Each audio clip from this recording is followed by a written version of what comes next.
Kung usa ka traveler na ay mga butang nga kailangan nimong mahibal-an ug kani ang pinaka-importante sa imong pag-travel. Karon, isa-isahon nato kung unsa ning mga scam sa imong pag-travel ug unsaon sa paglikay niini. Kung magbiyahe ka sa isa ka bag-ong lugar, kailangan nimong mahibal-an ang mga scams nga pwedeng maguba sa imong travel. Ayaw kabalaka kay akong isa-isahon ang mga tips aron magpabilin nga safe and stress-free ang imong travel. Sige, magsugod na ta! Ang pag-travel nato ang pinaka-best na experience nato sa ato ang kinabuhi. Pero pinaka-sad part lang kay dili tanang tao maayo ang intention. Ang mga tourist ang target jud sa scam o bisag asa pwede ni siya mahitabo. Pwede mahitabo sa isa ka syudad, pwede sa mga province, sa mga nihit nga mga lugar. Walay gipili ang scam, bisag asam na ay scam. Moong mas maayo nga aware ka kung unsa ang mga scam aron malikayan dayon siya. Tignan nato kung unsa ang mga common scam sa imong travel.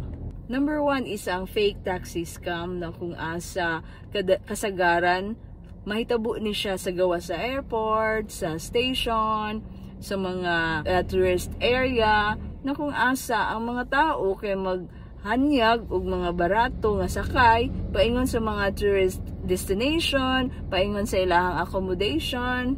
Pinaka-tip anino ay mugamit lang ta og mga taxi service sa airport or mugamit mo tag mga riding hailing apps na kagaya sa Uber o sa Grab. Pero kung dili jud ka sure pwede man ka mangayo og tabang sa imong hotel para i-book kanila og taxi.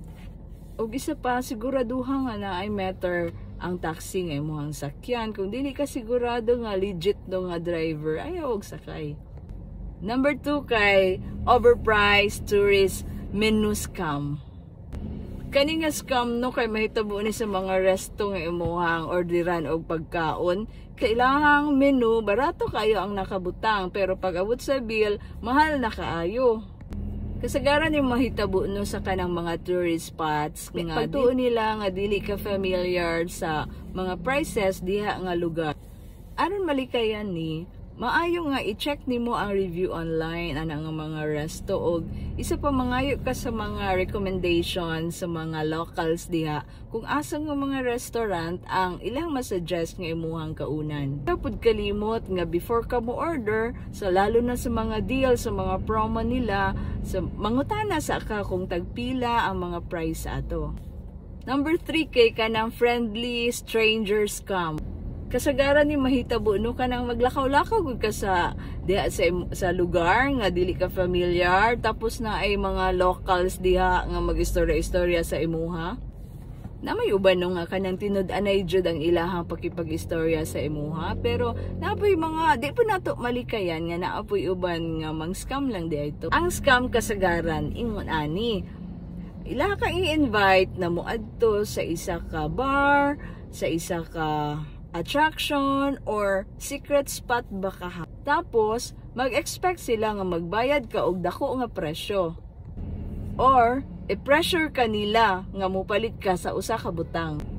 Permi lang nimo ibutang sa imong hunahuna nga kung unsay dili komportable, pahawa na. Number 4 kay kaning pickpocket scam. Kaning pickpocketing kay isa jud ni kadakong problema lalo na sa kanang mga tourist crowded area sa public transportation ug lalo na sa kanang sa busy nga mga market. Pwede ka mogamit anang mga anti-theft nga backpack o kanang mga belt bags. Ug always magbantay lalo na kanang time good nga magpicture ka, magkuha ka sa imong phone, makalimot na ka, mabisi ka. Dapat imong isigurado nga kung aron ma-secure na imong mga butang, dapat always jud naka sira ang zipper sa imong bag. Diha jud mo atake ang mga pickpockets. Number 5 kay kaning fake police scam. Magsugod kani kay naay isa ka tao nga magpakita siya og badge sa imuha kay nakalapas daw ka, naakay penalty, kay mga nabuhat nga violation o kailangan ka magbayad sa multa. Tapod nga moana sila nga naakay gidala nga mga illegal na butang. Kung maka-encounter gani inani nga situation, mangayo lang og identification atong tawhana or pangitaon ang pinaka-head nila or ang ilang supervisor.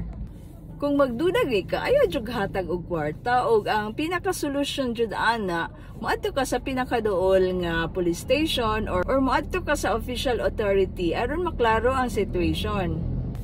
Kay nga naman kasagaran sa mga tinuod nga pulis, dili man jud na sila mangayo og kwarta diretso.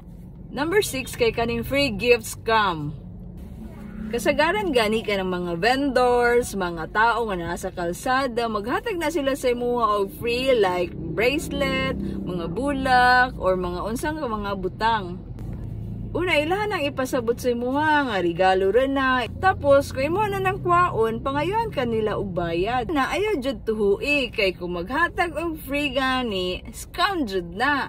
In case gani nga maka-encounter o gingon ani, pwede man nimo sila ingnon nga malumanay nga dili ka interesado, tapos sabayan na nimo og lakaw diretso. Karon nga nakabalo na ka sa mga common nga travel scams, hisgutan nato ang mga tips aron magpabilin ka nga safe. Number 1 kay kanang mag-research ka. I-check nimo sa mga reviews diha nga mga lugar nga imong adtuan kung unsa ang mga angay nga bantayan. Ayaw pud kalimot nga mangayo ka sa suggestions sa mga locals dihang dapita para pud naapod ka information sa mga dapat na bantayan. Aron makapangutana ka kung asa ang mga safe na lugar ug ang mga angay nga likayan. Gamita ang mga trusted apps sa mga transportation, sa mga accommodation. Stick lang jud ka diha sa mga trusted platforms. Ibutang ang mga importanteng mga gamit sa secured nga lugar. Ayaw pagdala og daghang kwarta nga dili nimo kailangan. Tapos kung unsa ang mga importante nga butang kagaya sa passport ug uban pa, secure jud na sa safety nga lugar. Paminaw sa imuhang gut feeling. Kung naadyo kayo na feel nga murag something jud, ayaw na pag duha-duha o hawa o pangayo og tabang. So mauna siya ang mga scam nga dapat nimo likayan sa imong pag-travel ug mga tips aron magpabilin ka nga safe. Kung naka-experience ka og scam sa imong pag-travel, share bi para mag-istorya ta. Kung nakatabang ni sa imuha, ayaw kalimot sa pag-share. Amping mo sa kanunay ug happy travels. And please follow for more travel tips.